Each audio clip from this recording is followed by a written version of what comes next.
আমাদের বন্ধু এবং হাদি ভাইকে তারা জঙ্গি হিসেবে পুরা পৃথিবীর কাছে এখন প্রকাশ করতেছে।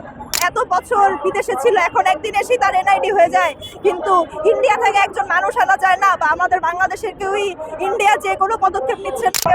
আমাদের হাদি ভাই মারা গেছে, আমরা কোনো বিচার তো পাচ্ছি না, এবং উপর মহল থেকে যে একটা পদক্ষেপ নিবে সেটারও আমরা কোনো নোটিশ এখনো পর্যন্ত আমরা পাই না।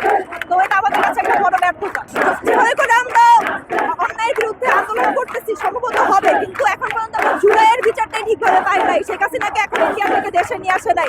সম্ভবত হাদি ভাইয়ের যে খুনি সেও এখন ইন্ডিয়ায় আছে, তাকেও আনা হয় নাই। তো আশা নেই, আবার আশা আছে বললে চলে, যদি আমাদের মানে ঠিকভাবে সরকার কিছু করে।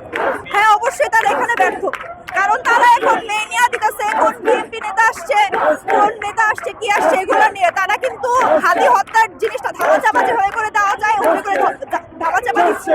বিভিন্ন প্রেস যারা দেখতেছি তারা নেতা নিয়ে ব্যস্ত, কিন্তু হাদি ভাইকে তারা যত সম্ভব অফ করে দিতেছে। এরকম সেটাই তো এখন হচ্ছে সবকিছু টাকার বিষয়।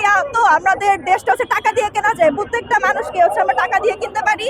তো একদিনে যেমন এনআইডি, সে তো এত বছর বিদেশে ছিল, এখন একদিন এসে তার এনআইডি হয়ে যায়, কিন্তু ইন্ডিয়া থেকে একজন মানুষ আনা যায় না, বা আমাদের বাংলাদেশের কেউই ইন্ডিয়া যে কোনো পদক্ষেপ নিচ্ছে না। আর আমরা নাকি ইন্ডিয়ার বন্ধু, তারা হচ্ছে এটা আমরা প্রকাশ করতেছি আমরা ইন্ডিয়ার বন্ধু, কিন্তু আমরা কিছুই করতে পারতেছি না।